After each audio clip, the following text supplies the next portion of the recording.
Friends, मैं गौरव और अभी हाल ही में हमें एक ऐसा ब्लैक होल मिला है जिसकी एक्रीशन डिस्क की ग्रेविटी उसकी खुद की ग्रेविटी से भी ज्यादा है और इसीलिए वास्तविकता में उसे एग्जिस्ट ही नहीं करना चाहिए।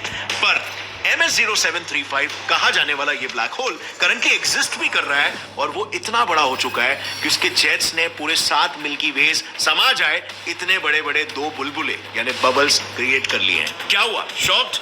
वेल, इस बार सिर्फ हम नहीं बल्कि हमसे भी बहुत अच्छे से जानने वाले साइंटिस्ट सभी शॉक्ड हैं।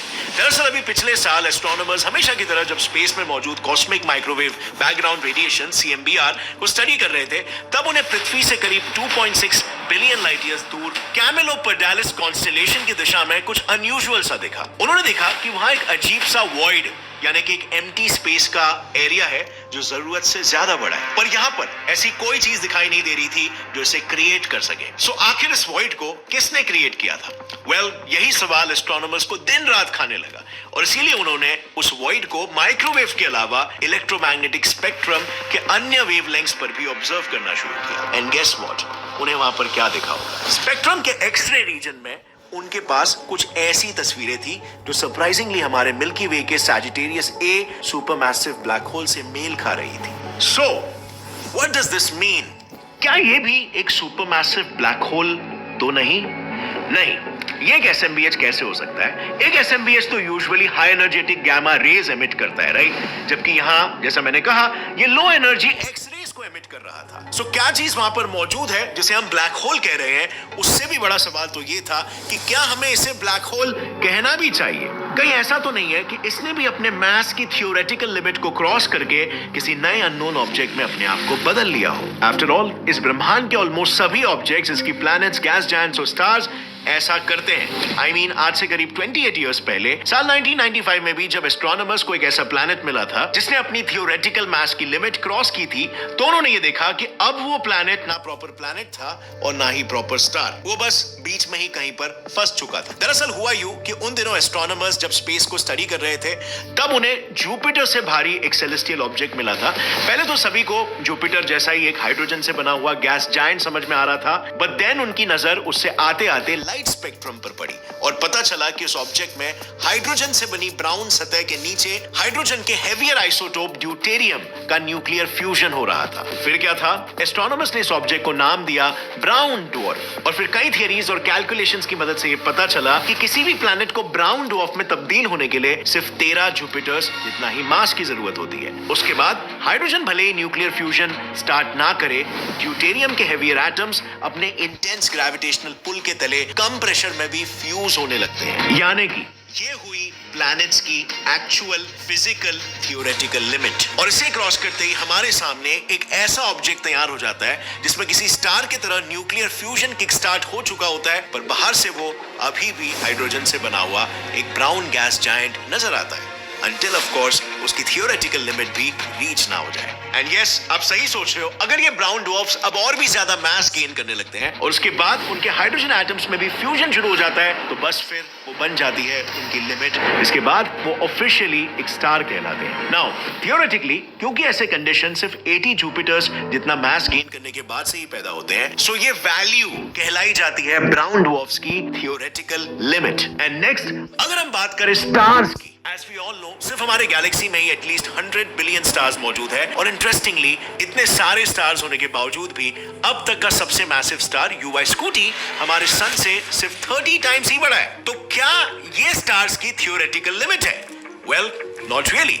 इस सवाल के जवाब के लिए ना जब एस्ट्रोनॉमर्स ने कैलकुलेशंस किए कि कोई स्टार वास्तविकता में फिजिकल रियलिटी में कितना भारी हो सकता है, तब उन्हें मिला ये फिगर जो किसी स्टार की थियोरेटिकल लिमिट होती है। अगर ये लिमिट क्रॉस हुई तो उस स्टार का प्रेशर ग्रेविटी बैलेंस डिस्टर्ब होने से वो एक धमाकेदार एक्सप्लोजन के साथ फट जाता है और ऐसे में जो पीछे रह जाता है वो होता है उसका सिर्फ कोर, जिसे हम आमतौर पर एक व्हाइट ड्वार्फ कहते हैं। सो आगे जाकर एक व्हाइट ड्वार्फ की लिमिट क्रॉस होने पर क्या होता है? सो वेल, ये व्हाइट ड्वार्फ्स दरअसल इतने डेंस होते हैं कि इनका साइज अगर हमारी पूरी पृथ्वी जितना भी हो तब भी उनका मास एक पूरे सूरज जितना भारी हो सकता है और नतीजा इस डेंस एनवायरनमेंट और इंटेंस ग्रेविटी की वजह से उनके सरफेस पर इलेक्ट्रॉन्स का एक हॉट सूप बन जाता है और ऐसे में क्योंकि वो इलेक्ट्रॉन्स अपने आपसी रिपल्शन या मोर एप्रोप्रिएटली इलेक्ट्रॉन डीजेनरेसी प्रेशर की मदद से व्हाइट ड्वार्फ्स की ग्रेविटी को बैलेंस आउट करते हैं, ये एडीपी उन्हें वायलेंटली कोलैप्स होने से रोक लेता है। पर आखिर कब तक? क्योंकि ऐसा देखा गया है कि जब इन व्हाइट ड्वार्फ्स का मास सन से 1.4 टाइम्स ज्यादा हो जाता है, उनकी ग्रेविटी को इलेक्ट्रॉन्स का रिपल्सिव फोर्स भी रोक नहीं पाता और उसकी इसी theoretical mass limit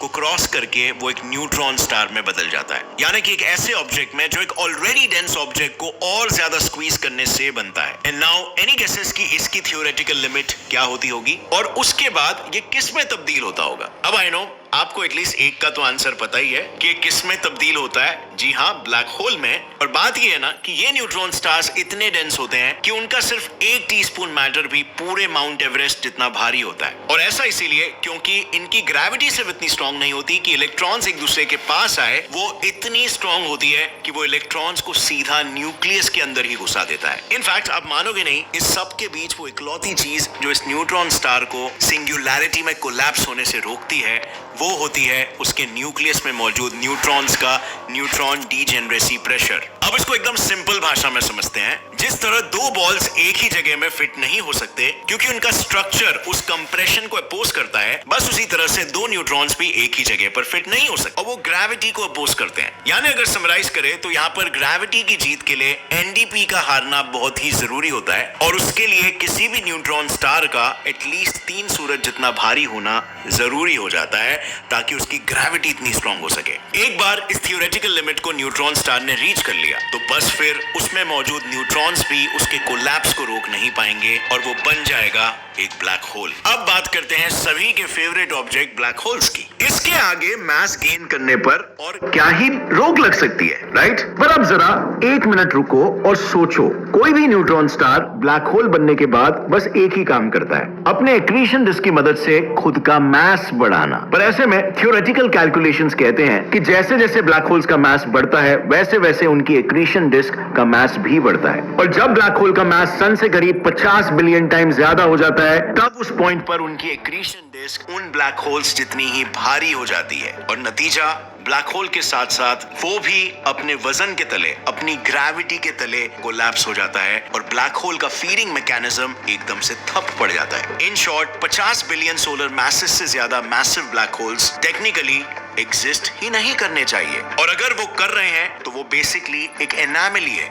just like in the case of MS0735। And let me explain over here. देखो, जैसे कि हम जानते हैं CMB रेडिएशंस यूनिवर्स में हर जगह प्रेजेंट होते हैं। सो जब वो इन इमेजेस में हमें नजर नहीं आ रहे थे तो इन वॉइड्स या कैविटीज का भी कुछ मतलब था। एस्ट्रोनॉमर्स के मुताबिक जरूर ये वॉइड्स जिस क्लस्टर में मौजूद है वहां की hot gas inverse Compton scattering की मदद से उन माइक्रोवेव फोटॉन्स को स्कैटर कर रही है। इस स्कैटरिंग प्रोसेस में बेसिकली एक लो एनर्जी कॉम्पटन स्कैटरिंग की मदद से उन माइक्रोवेव फोटॉन्स को स्कैटर कर रही है। इस स्कैटरिंग प्रोसेस में बेसिकली एक low energy microwave photon cluster में मौजूद हाई एनर्जी इलेक्ट्रॉन से टकराकर उसकी कुछ एनर्जी एब्जॉर्ब कर लेता है और एक हायर फ्रीक्वेंसी में शिफ्ट हो जाता है। यानी ऑब्वियसली इस सुनायेव जेल्डोविच इफेक्ट कहे जाने वाले इफेक्ट के तहत अब हमें वहां पर माइक्रोवेव स्पेक्ट्रम में कैविटी ही नजर आएगी। बट देन इस कैविटी का कुछ और भी मतलब है। यूजुअली क्या होता है कि ब्लैक होल्स के एक्रीशन डिस्क में मौजूद हॉट प्लाज्मा उसके मैग्नेटिक फील्ड्स के कांटेक्ट में आते ही जेट्स के फॉर्म में बाहर फेंक दिए जाते हैं और वही जेट्स इस पर्टिकुलर केस में इतने पावरफुल थे कि उन्होंने अपने आसपास वाले रीजन्स के हॉट गैस को डिस्प्लेस कर दिया था। इससे एक्स-रे वेवलेंथ्स पर एस्ट्रोनॉमर्स को होल्स नजर आने लगे and out of curiosity astronomers ने इन जेट्स की एनर्जी कैलकुलेट की और जानना चाहोगे वो कितनी थी? उन्हें ये वैल्यू मिला और इससे पूरे एस्ट्रोनॉमिकल कम्युनिटी में एक बैक कैलकुलेशन की होड़ शुरू हो गई। बेसिकली उन सबको अब ये जानना था कि इस ब्लैक होल ने इतने पावरफुल जेट्स एमिट करने के लिए कितना ज्यादा मास निकला होगा। एंड बिलीव मी, जवाब अनबिलीवेबल है। कैलकुलेशन से उन्हें ये पता चला कि black hole 600 million solar masses या मास निकला होगा। एंड बिलीव मी, जवाब अनबिलीवेबल है। कैलकुलेशन से उन्हें ये पता चला कि black hole 600 million solar masses या simply 400 Sagittarius A black holes कटक चुका है और अब इसका टोटल मास है अराउंड 51.3 बिलियन सोलर मैसेस, यानी अपने थियोरेटिकल लिमिट से एटलीस्ट 1.3 बिलियन सोलर मैसेस ज्यादा। अब ऐसे में क्या हम इसे एक ब्लैक होल कह सकते हैं?